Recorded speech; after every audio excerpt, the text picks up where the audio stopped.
আপনারা কেউ যাবেন না। এরপরে আমাদের পাতি প্রদর্শনী আছে, প্রতি বছর না এবছরও আমাদের পাতি প্রদর্শন থাকবে। বরবরিয়া কলোনি থেকে এসছে দীপালি বিশ্বাস, তার বাবার গলায় অসুস্থতা, তার গলার অসুস্থতা যদি সেরে যায় আগামী বছর তিনি তার যথাসম্ভব দান করবেন। এবছর 50 টাকা দিয়ে মানত করেছেন, আগামী বছর তিনি যথাসম্ভব দান করবেন। তার সুস্থতা কামনা করি মহাদেবের কাছে। হর হর মহাদেব। 2-4 জন সন্ন্যাসী আপনারা এই বাসে নিয়ে চলে যান, চরকার তাড়াতাড়ি ঘুরান। 2-4 জন সন্ন্যাসী চলে যান আপনারা।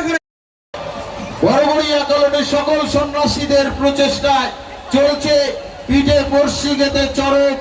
যে যেখানটায় রয়েছেন সেখানটায় দাঁড়িয়ে আপনারা চরক দেখতে পাবেন। আপনাদের সকলের মাথার উপর দিয়ে ঘুরছে চরক। সন্ন্যাসীরা একটু সামনের দিকে বসে যাবেন, সামনের সারিতে যারা আছে বসে গেলে পিছনে দেখতে পাবে। যারা ত্রিশূল এবং সুই ফুটিয়েছ তারা সবাই খুলে ফেলবে। যারা ত্রিশূল এবং সুই ফুটিয়েছ সবাই খুলে ফেলবে। সাইড স্ক্রিনটা ছেড়ে দেবেন, সাইড স্ক্রিনটা ছেড়ে দেবেন। যারা যারা আমরা সাইড স্ক্রিন এনেছি মানুষকে দেখাবার জন্য, সাইড স্ক্রিনটা ছেড়ে দেবেন। অনেক মানুষ ভেতরে দেখতে পাচ্ছে না। আমাদের চরক হচ্ছে সকলে একটু উলুধ্বনি দেবেন, উলুধ্বনি সব ঘোষণা দেবেন। আপনারা এসে পড়ুন। এই সনাতনী কালচার, এই সনাতনী কৃষ্টি, বিশ্বের বৃহত্তম ধর্ম হিন্দু ধর্ম, সূক্ষ্ম সনাতন ধর্ম।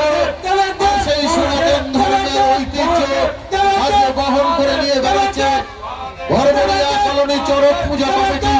আপনাদের সকলের আশীর্বাদ, আপনাদের সকলের সহযোগিতা, আপনাদের ভক্তির ভালোবাসায় আজকে অনুষ্ঠিত হচ্ছে চরক উৎসব বরবরিয়া কলোনিতে। আমাদের এই চরক আরো ঘুরবে, যে যেখানটা রয়েছে সেখানটায় দাঁড়িয়ে থাকবে। অনেক সময় ধরে চলবে এই চরক ঘুরলি।